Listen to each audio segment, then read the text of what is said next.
What is up, everybody? Ed Gow Jr. here from Dad Central, along with the guy. Just, oh, Oh.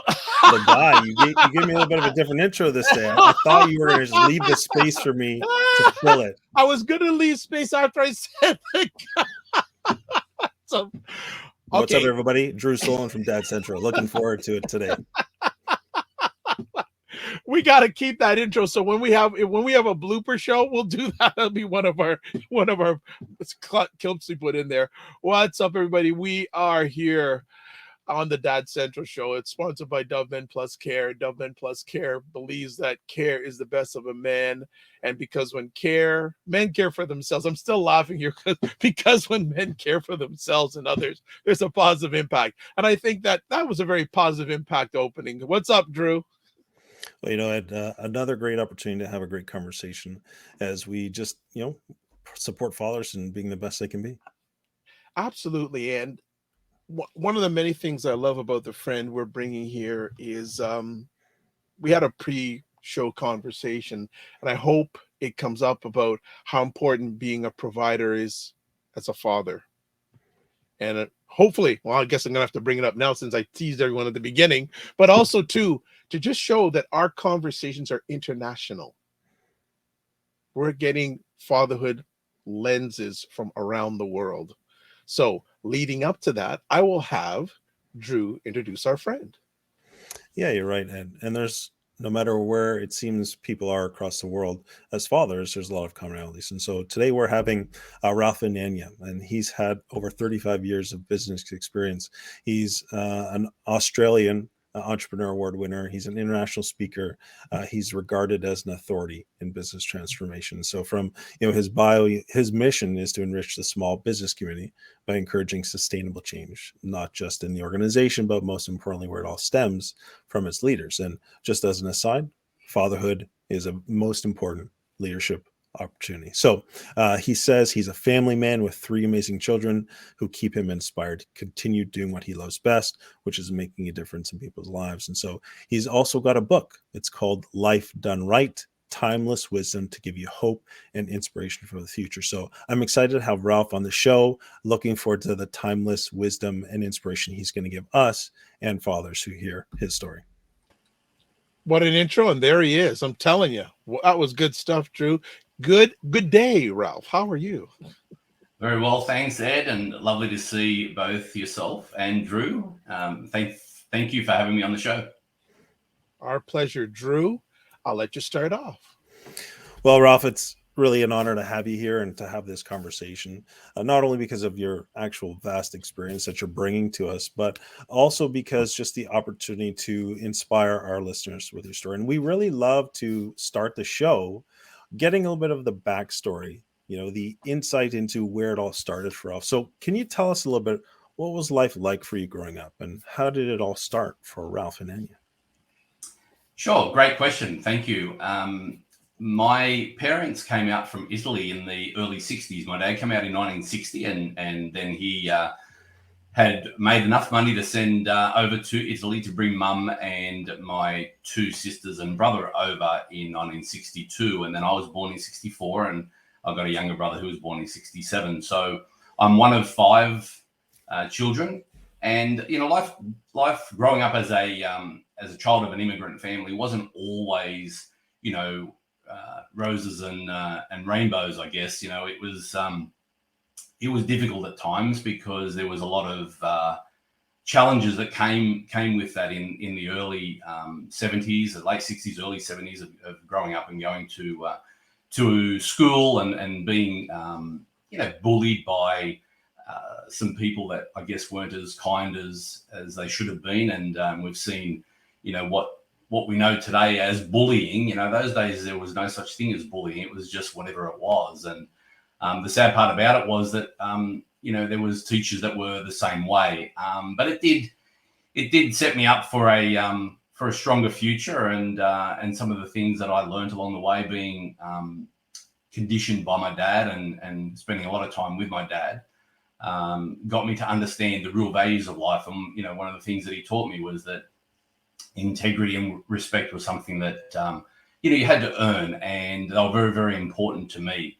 So the foundation for me was very, very good, even though it was challenging at times. But the foundation is what set me up for the future. And I'm a proud father, and I've got 3 amazing children, as you mentioned, and I've given them the best opportunity that I possibly can in having the background that I've had and being able to support them and guide them along their journey as well. But look, we all go through life with different challenges and different circumstances, and some people can sit in a corner and cry about things, and other people can take that challenge and grow and learn from it and evolve. And I guess I just learnt that growing and evolving was a better option, which is what has brought me to where I am today and doing the things that I've done and being able to share that wisdom, and change people's lives, because that's what I'm about.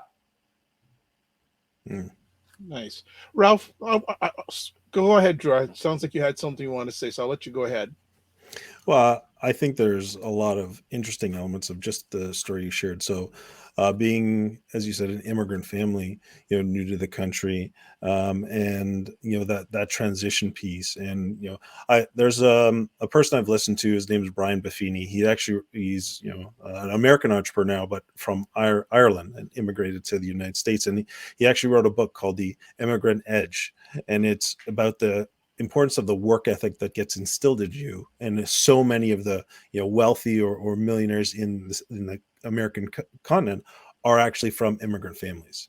And so there's that interesting element that's a tie. But also in Canada, we have a lot of people who are new to this country and who can probably relate to that part of your story, and who may have said, oh yeah, that's kind of like what it was like for me to. But it sounds like your dad was really the catalyst, and he instilled some important things in you. You talked about integrity and respect, and that helped carry you through. So can you talk maybe about the influence that your dad had on you as you were, this immigrant family new to the country? Yeah, so Dad came out from Italy, and he worked the mornings as a concreter in our famous Warragamba Dam here in New South Wales. And then in the afternoon, he worked for a very close friend of his who he came out from Italy with, who had a little corner fruit store. And that's where he paved, his way and craft in becoming a fruiterer and a very, very, very good retailer, which is what I grew up with and lived my life growing up in was retail. And, he was a very prominent figure in the local area. He was very well respected. Dad was all about respect, in the community, and it was very, very important to him that he lived by his word. So if Dad shook hands with you, that was his signature in blood. There was no need for any paper or pen. If Dad gave you his word, that was it, and that's how he raised me. Raised all of us actually, but he said, when you shake hands with somebody, you make sure that you deliver on what you shake hands on. And I've lived my life like that. I've been burnt because of it, and I've learned many lessons because of it. Because unfortunately, society isn't like that today. But for me, growing up having those sort of lessons were very important, and there was no possible opportunity of going against that, because Dad was very strong in the community and made sure that respect and integrity continued on. So, being the child of someone like that, wasn't easy to live by, let me tell you. But it's not until you get older in life that you appreciate those lessons. At the time you don't, but as you get older in life, you really do appreciate those lessons, because they're the foundations of what makes you who you are, or molds you into who you are. Ralph, you talked about lessons, those younger lessons that you experienced with your dad. What was one of the younger lessons that in your elder journey in life as a dad, as a father, that you go, yeah, that was from back then? Yeah, look, you don't realize until you that same situation sort of transfers to you, and obviously because I have a son, that happens. But I guess the most important is how you conduct yourself, what you what you put yourself out there as, because at the end of the day, you know, what we really have is our integrity. You know, that sort of crafts us into who we are. It doesn't matter how much money you have. You can be the richest person in the world, and if you're a horrible person, you're a horrible person. And you could be the poorest person in the world, and if you're a phenomenal person, you're a phenomenal person.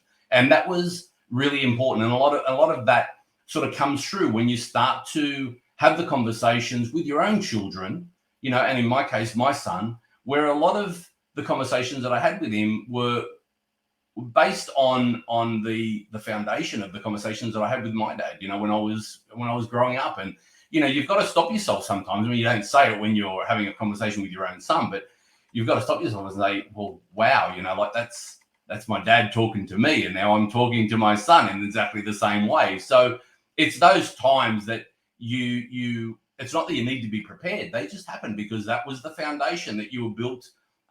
You built your future upon, and that's, I guess, what keeps coming up for you, and you don't have to think about it because it's just automatically instilled. And again, you don't realize it at the time, but it is very, very important, you know. And you know, the way you treat people, the way you want to be treated, the respect that you have for people, and the respect that you want to have coming back to you, all stems upon what you start off with. So if you start off with respecting people the way you want to be respected, you will be respected that same way. You know, if you turn out to be a horrible person, people are not going to treat you with respect, you know, and there's sort of some of the things that come up when when those conversations are happening with my own son now, that you don't realize at the time. They're there, and they just pop up, and you go, oh yeah, there's Dad again. That's great, Ralph. I really, I think, certainly resonate with that message, and it's very important, I think, for all of us to take to heart. Before we get too far into your story, because you're talking about influencing stuff, I want to talk about your transition to fatherhood. Can you tell us, what was that transition like for you when you first became a father?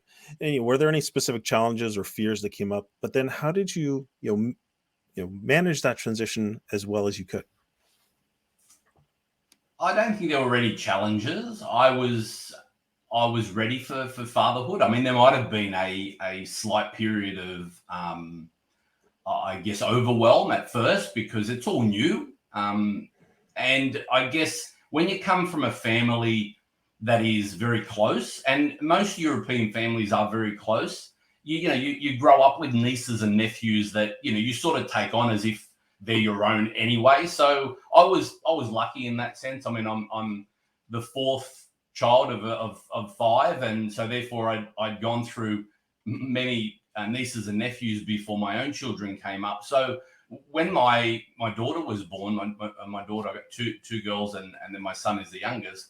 I was really pleased to be able to take on that challenge of fatherhood. It was a blessing. I loved having my girls because the girls just give you a different perspective on life, and there's a different connection there to boys. I'm not saying that I don't have that relationship with my son. I do very, very strongly, but the girls are a beautiful part to, or a pathway to come into parenting, because they're just beautiful little creatures, and then you get attached to them, and then I don't know too many people that have daughters that they're not daddy's little girl, regardless of how many daughters they have.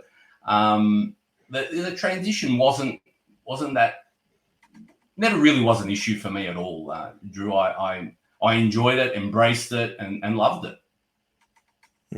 Yeah, it's great. And still do today. I've got to say, my daughters are 26 and 23, and I still have dates with my daughters together and separately, and we're always going out, whether it's to dinner or whether it's to the movies, or whether it's just out having breakfast on a Saturday or a Sunday morning. We're always doing things, and I'm very proud of that, because it's important to me that at 26 and 23, you don't see many females today that want to be with their dads. And I'm very proud of that with my girls, because they enjoy being around me. So, I guess something, was done right, and they enjoy being with me. So it's great.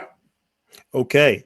Something obviously was done right. Now you got to help us who want the same type of great relationship with our children. What did you do right? Talk to us about that as a dad. What did you start early on that you feel has built to the point where you now have two daughters who want to still go out on dates with dad and a son who wants to connect with dad? Tell us. So, and this is really, I guess, the most important part is the time that you spend with your children in the early years. Because if you don't spend that time in the early years, they're not going to be there later in life. I spent the first sort of, I think, 6 or 7 years of my eldest daughter's life, working 7 days a week. We didn't encountered some challenges in the business, and things were pretty tight financially, and I just had to work. And I missed out on a few things, in that early period, and I wasn't going to do that again. And then as my second daughter came along, and then my son, I made sure that I was part of their life in everything that they did. And I very, very rarely, I'm sure I missed the odd school event, but very, very rarely I made an effort to go to everything. And I made an effort to spend time with them and be there for them, and enjoy life together. Ensured that we went on family holidays, ensured that I was involved in their life, not just as a father, but as somebody that was their fan, as somebody that was supportive, as somebody that was really enjoying whatever they did, and allowing them to do whatever they wanted to do and become whatever they wanted to become. I've always been supportive. I've never had my children do something that I've wanted them to do. It's always been supporting their journey, whatever they want to do. Obviously, there's guidance there, but I've always supported whatever it is that they want to do. I've supported that. And that's really important, because if you don't set that foundation early in life, when they get to their teens, and by teens, I mean literally sort of 13, you really have lost them. I know a lot of people who have lost their children at 13, 14, 15. They don't want to know their parents. They're gone. Their parents are just a provider, and that's it. And it's just a provider as in a roof over their head and financially. And then their parents work really, really hard to try and win their support and their love. And you can't do that. It's too late. So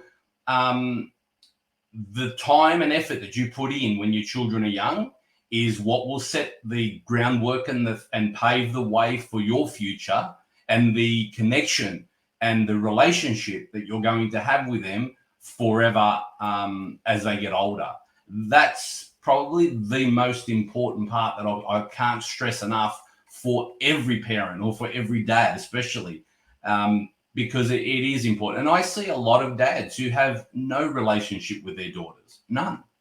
But I'm grateful, and I don't take it for granted. I'm very, very grateful for the relationship that I do have with mine. Ralph, I think the last few minutes that you just shared, we should just capitalize that. No matter what stage a dad is with his child or children in life, I think that's great teaching. You may not think or thought it was teaching, but that was real strong. So I just want to bless you for that, for those last few moments. That was very, very good. Drew? Thank you. Yeah, excellent, Ralph. Thank you very much. You've written a book called "Life Done Right" for a reason, and you just gave us the 2 minute, well, maybe 4 minute version of fatherhood done right. So thank you for that. And I heard some really great things. I'm going to summarize it just as you have to be very intentional right from the start, and you have to find ways throughout whatever life is bringing you to invest in the relationship with your child or with your children. And you talked about some adversity. You talked about having to work 7 days a week, and so that was a season of life where you weren't, but you made a commitment to change things up and to be present in the different moments and the different times in your children's lives. And I think that's a great, very important message that you said for every parent. So I think there's also, from what we know of you, there have been challenges to your ability to sometimes do that. Or that may have pulled your attention and energy away. You are a highly successful entrepreneur. You must require a lot of you to be able to keep that going. Plus, some of the adversity I'm referring to is, you are a separate or have, a separation and divorce in this mix as well. So can you talk to us about, how did you maintain that, those principles you just talked about through the adversity that life has brought your way? Yeah, some parts of it were real challenging, and some parts of it were a breeze because of the opportunity that I had in the way that I was raised. Going through a divorce is not joyful at all for anybody. I don't know anybody that's gone through a smooth transition of divorce. It's challenging for the couple that are divorcing. It's very challenging for the children, and challenging for everybody around, because they don't know who really they should be supporting, and do they support one or the other? Do they support both? Very, very hard to support both. And so sometimes you have to choose. So it is challenging. It's very challenging. I guess the most important part is to not get caught up in the doom and gloom of it. Whatever has happened, and it's happened for a reason. It takes two to contribute to an outcome. And I'm not saying that I'm perfect. I did the very best that I could during the period that I was challenged with. And during that time, I guess I put my life on hold to ensure that my children were stable and had the support that they required through that period, to make sure that, again, when they came out of it, they were in a good position to be able to learn and also grow from it. And that's the best that one can offer. I know there are many people that their kids are secondary to everything else, and they're so consumed in themselves that they don't care about what feelings or what their children are going through. So they leave their children to their own devices. And this is where you see then that the children go off the rails, and, they might do drugs or other things that I guess puts them in a very, very compromising situation later in life. And I wasn't going to have that. Not that I even really thought of that as being the outcome. The focus for me was generally, and I say this, with hand on heart, it was purely and simply to ensure that my children were settled, stable, and in a good place, because that was important for me. It wasn't about how they were going to turn out or not turn out. That was going to happen anyway, because the way that things turn out is a byproduct of how you prepare, or how well you prepare. And I've always lived my life like that, even in business.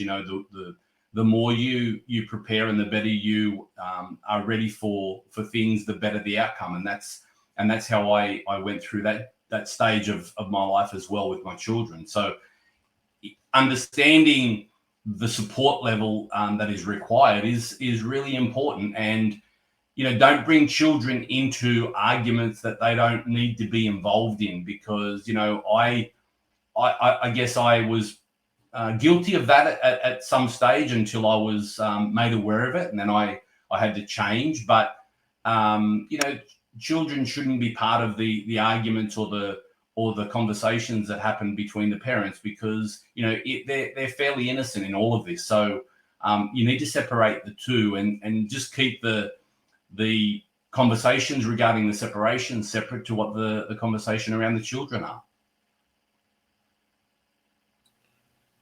Go ahead, Drew. Great. Thanks for that, Ralph. That's really great information, and great for any dad who's listening. There are some specific circumstances around your separation divorce that are, maybe not the typical. Would you be comfortable just sharing a little bit about those circumstances, and then kind of how you were able to navigate that? Sure.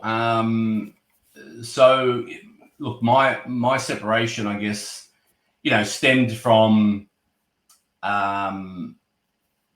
working extremely hard, building the business that I built over a long period of time. There was when I moved into the speaking world, I did a lot of traveling and I spent a lot of time away from home. And during that period, I was, again, providing, and that was what I was raised to do, was provide, be the provider of the family. And, when you're going through challenging times and you've got your wife at home who's looking after the children, I wouldn't bring home the challenges that would occur in the business, because I didn't think that it was right to add any more pressure.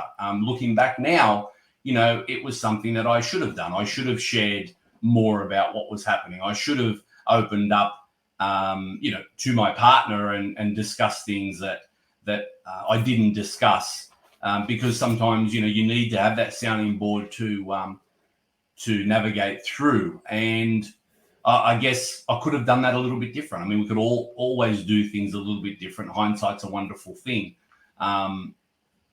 The challenge for me, I guess, was that my ex-wife was from Melbourne, Victoria, and she always wanted to move back to live down there. And my businesses were here in New South Wales, and it was too hard to do. And by the time the businesses were sold and were in a position, the children didn't want to move. So yeah, there was a lot of moving parts in that, Drew, that are different to most other people. And I didn't see it coming, and when it did come, it sort of hit me pretty hard, and I sort of went through a very, very rough period there. But and I am grateful also that I had the children to see me through it, because I can understand clearly why some people, some fathers go through, the dark places that they go through when they go through divorce, because if they don't have anything to keep them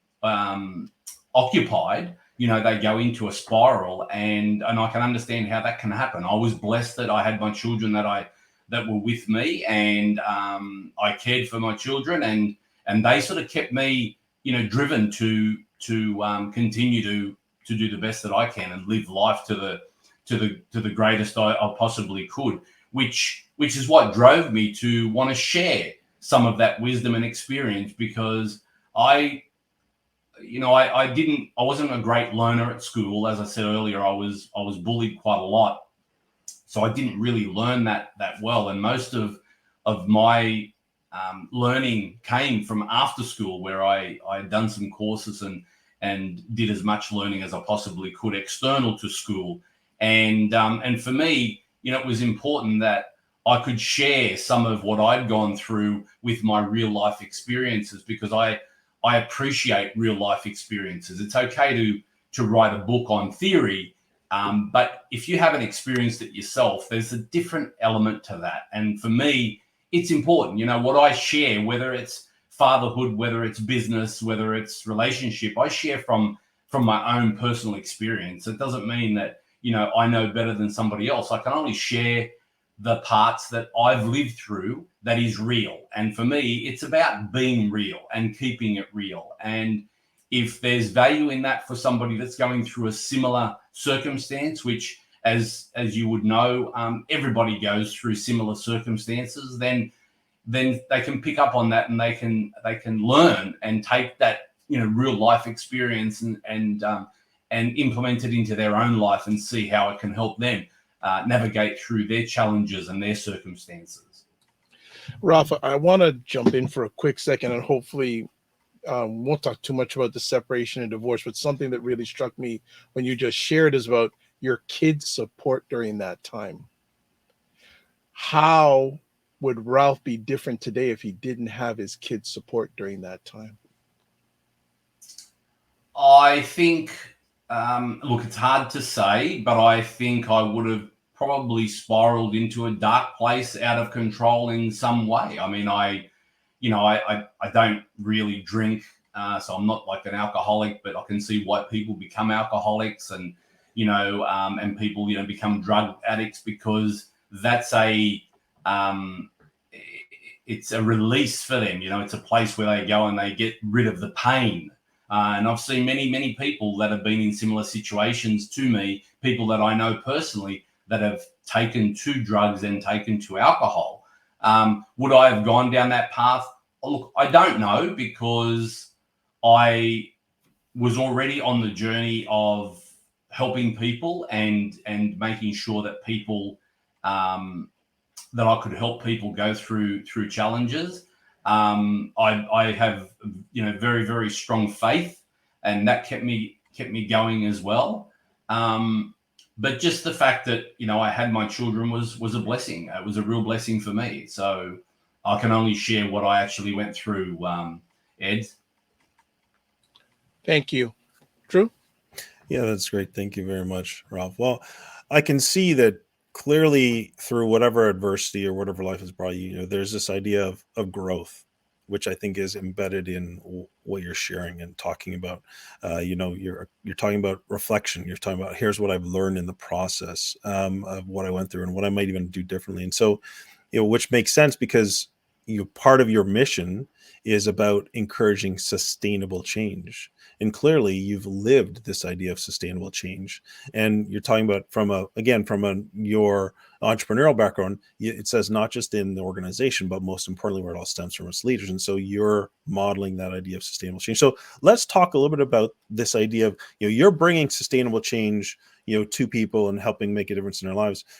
How do you take that and apply it as a father? Is there anything you can give to the listener that says, okay, I'm a dad, I don't have the relationship you described, but I want that. Or I'm a dad, I'm really invested in my work, but I know you to be more invested at home. How can you take what you know about sustainable change and say to a dad, here's what you need to do to start creating sustainable change at home? So sustainable change to me, Drew, is, and it goes with everything, regardless of whether it's in business, in life, in parenting, in fatherhood. Sustainable change comes from foundation, and everything it starts with the foundation. And just like building a house, if you build a house with a very strong foundation, the house won't fall down. So the foundation that you need to put into your children is where it all stems from. That's the most important part. I've seen a lot of people yell at their children. I've seen a lot of people smack their children. I've never laid a finger on my children. I copped plenty of belting as a child, let me tell you. But it was one thing that I didn't want to do with my children. But there are different ways of getting your children to do things. My way of punishing my children was that they were to do lines. I must not, or I will not do this, it started off with 10, and then it would be 20, and then it would be 100, and depending on how many times they yelled and screamed, they'd do it. You'd add an extra 10, and then if they were untidy and you couldn't read them, they'd have to redo them.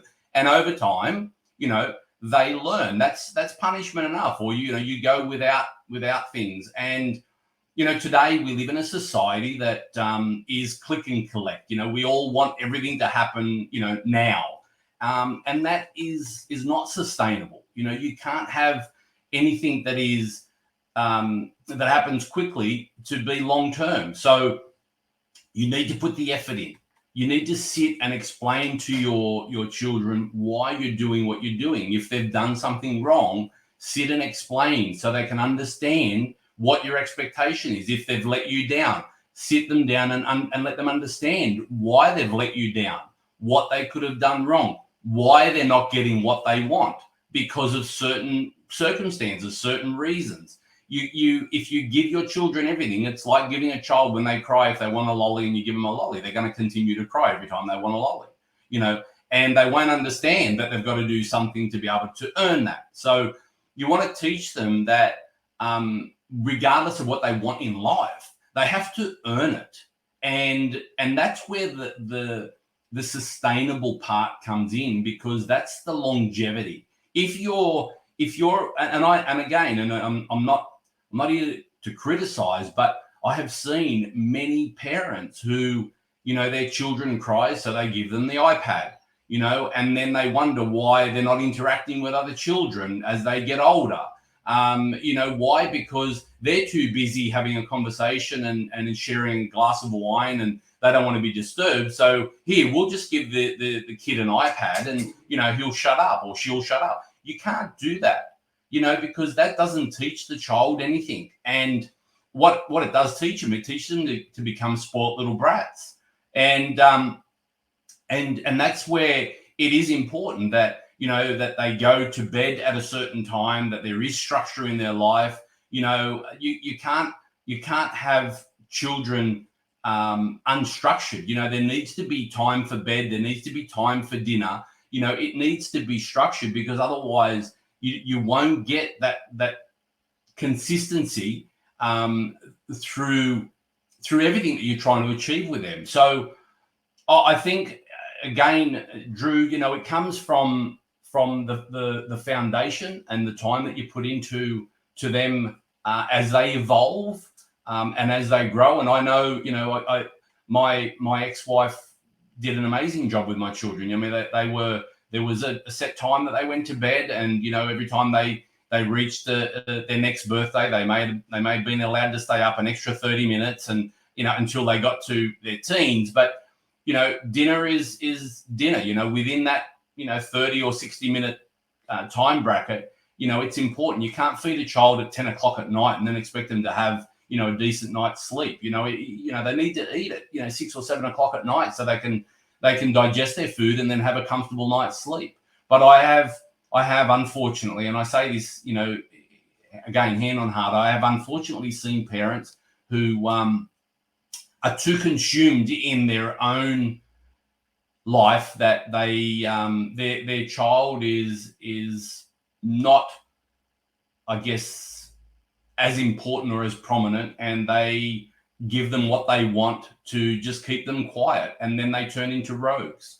I've got many a friend who are very wealthy and have rogue children because they've given them everything they want and then expected them to be something that today they're not, and they complain on how their children don't listen, or they're doing things that they shouldn't be doing. And I don't like that. And the other thing to that is that when my children want to do something or want to explore, every child wants to explore and experiment with things.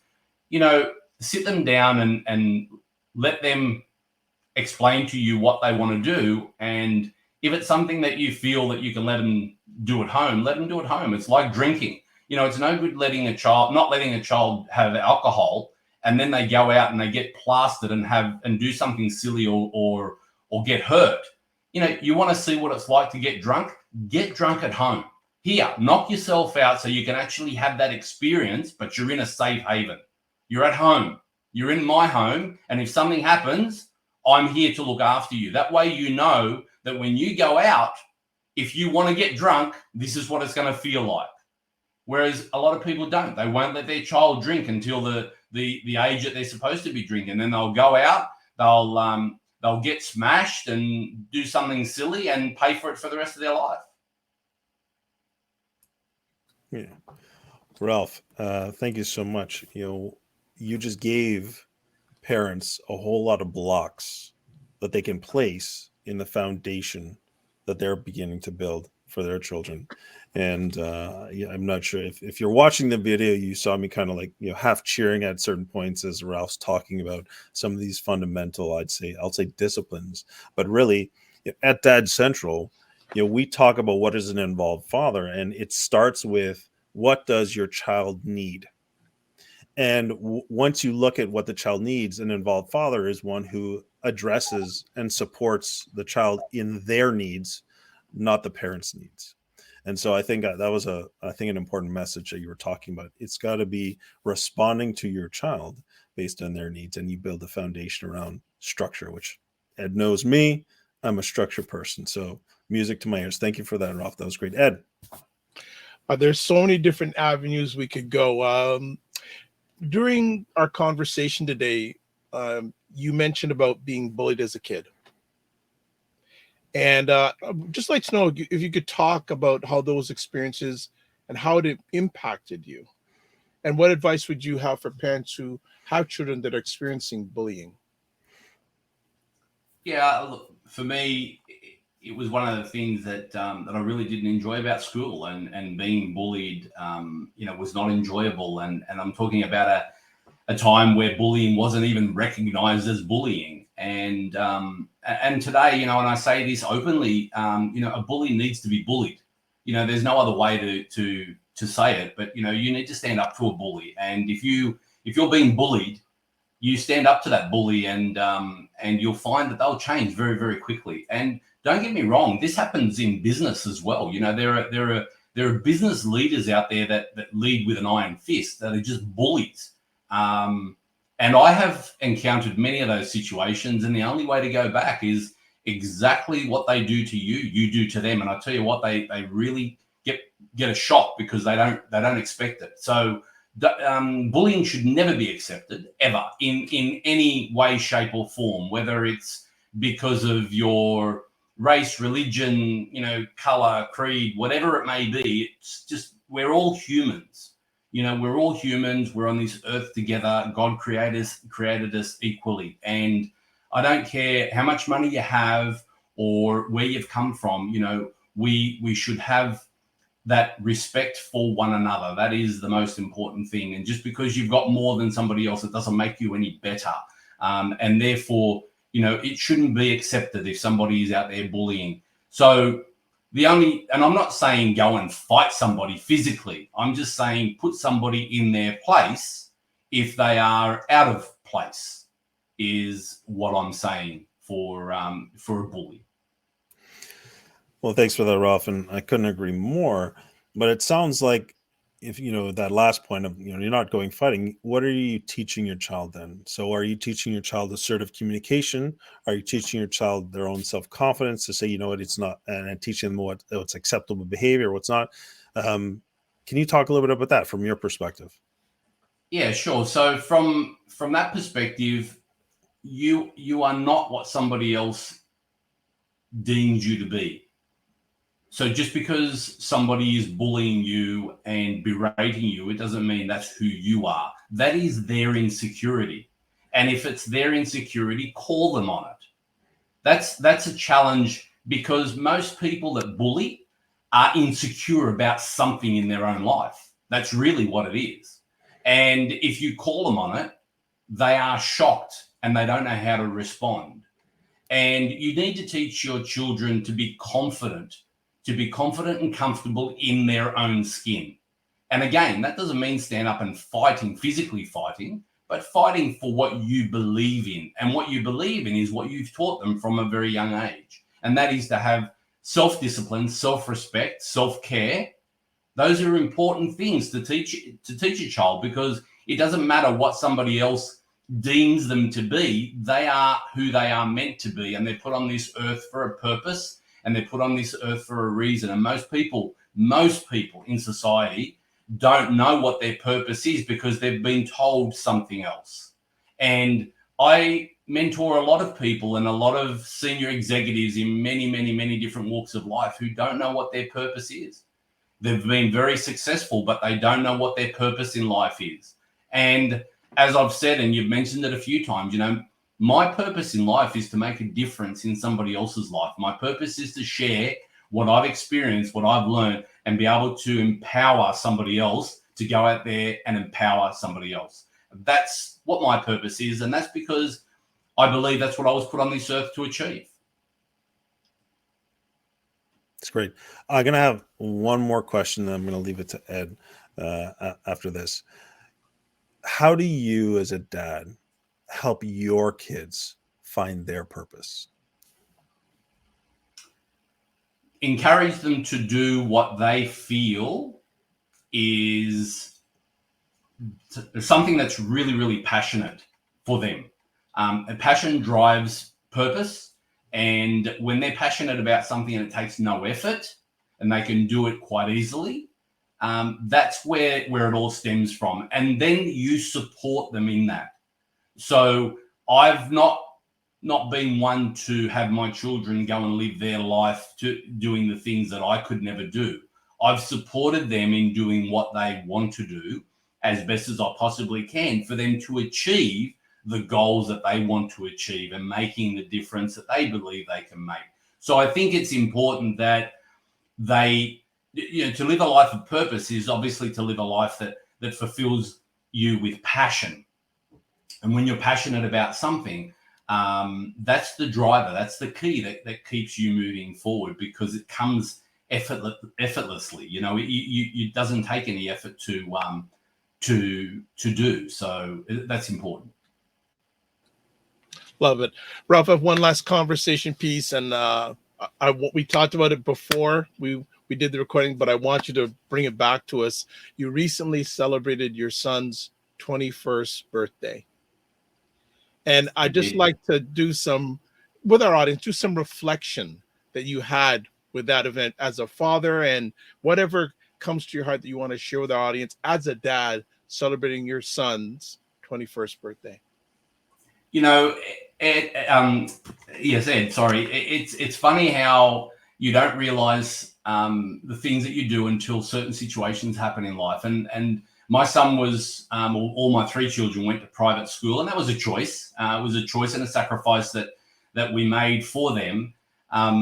But people send their children to private school for different reasons, and because I didn't get the chance that I would have liked at schooling, I wanted to give my children the best opportunity. And at the time, I thought private school was going to give them the best schooling possible. Reality is, though, that private schools will only cater for one part of it. You still have to parent the child at home. And a lot of parents in private schools have this misconception that they send their children to private school and the school will develop their children into something that they want them to be. And it doesn't work like that. And they even tell you that at the school, that, you know, the school can only do so much, and as a parent, you need to do the rest at home. I've had the privilege of seeing, you know, my son go through his entire schooling with many of his friends, many of his mates, who a lot of them were at his 21st. There was about 80 people at his 21st, and you know, probably 95% of the boys there were boys that he went to school with. He went to a private boys' school, and I was heavily involved in the school, and I knew a lot of them. And you know, they had a great time. They all drank. You know, it was a great night. But it was the level of respect that they showed. You know, even with the way they conducted themselves, which was very, very different, and it was great to see the level of just the respect that they brought with them. You know, that at 21 years of age, as most of them were in their 20s or 21, that they could come and enjoy themselves, but not be absolutely plastered where they've made spectacles of themselves, and hold themselves, you know, with an element of integrity. And it was a proud moment for me, because having seen most of these boys grow up, you know, with my son, and having seen, you know, how they conduct themselves after school, because some of them I haven't seen for a little while. A lot of them I do still see because there's the friendship. But, you know, to see how they've grown into mature men was a proud moment for me. And it was nice to see. It was nice to see, because it just encourages you that you can actually go out there and put on a great 21st birthday and have people there that enjoy themselves for what it's meant to be, and not to to think that it's just a free for all drinking night and end up being having to be kicked out or causing problems. So it was really nice. Thank you for sharing that. And I have a feeling you're a father to more than your three kids. So thank you for providing that. I really appreciate that. Drew? It's been a wonderful conversation, Ralph. Thank you so much for sharing the wisdom and insights that I think any father can take and begin applying into their life and in their relationships with their children. So it's been a wonderful conversation. I just want to say thank you so much, Ralph. Absolute pleasure. And again, you know, thank you so much for having me on your show. I really appreciate it. It means more to me than you can imagine, because again, I just love to share my journey. I love to share my wisdom. I love to help people and guide people. And if I can do that and make a difference in somebody else's life, then I've achieved, you know, what I'm meant to achieve in life. So let me ask, Ralph, what is the best place people can get a hold of you or find out more about you? Just my website, just ralphanania.com is probably the best place. They can connect with me there. They can reach out, and I'll answer everybody. Yeah. Well, again, Ralph, thank you so much for taking the time from the other side of the world for us My today, pleasure. and really appreciate it. And again, give yourself grace and don't just manage your time, manage your energy. And I have a feeling we'll be seeing you soon. Thank you. Take care. All right, Drew. Another great conversation today. It was, Ed. And in that last story that Ralph shared, I think that's the type of example that what he was talking about prior to that conversation. That's the bringing it full circle. The blocks on that foundation that he'd built over the years and poured into his son and invested in the relationship is that's what happens when you do those types of things. They turn to these ages and you see the results, because it's hard to see it in the moment, right? And to think of it, Ralph, he's like, oh man, and he was probably investing and investing, but you don't see the return, which is kind of like actual investing in the market sometimes. Mm-hmm. It's very similar to a quote that John Wooden, the famous UCLA men's basketball coach, would talk about. He said, I will never know if I've been a successful coach until 20 years after my players have graduated, because he Mm-hmm. was investing into them as people and building the foundation in them. And so that's what I heard in Ralph's story, and I think it's a great way to it's just a great message. Yeah, a quick, so many knowledge bombs that Ralph dropped there. You talk about investment. I always say to fathers that parenting is an investment, not an expense. Mm, So, just it's one of the good. many. So go ahead. It's good. That's it. That's it. That's all right. So we finish off another one today. We had fun right from the beginning, as you can tell. We always have fun when we do these epic conversations. And as always, we want to just say that the Dad Central Show is sponsored by Dove Men Plus Care. Dove Men Plus Care believes care is the best of a man, because when men care for themselves and others, there's a positive impact. As always, we want to hear from you, because the only way we can get better is hearing from you. So always reach out to us at podcasts@dadcentral.ca. If you want to listen to our epic conversations or watch replays of our epic conversations, dadcentral.ca/podcast. And always check out the website, piles of free resources on the Dad Central website. So as always, remember, don't just manage your time, manage your energy. Remember to give yourselves grace, and we will catch you soon. Take care. Be well.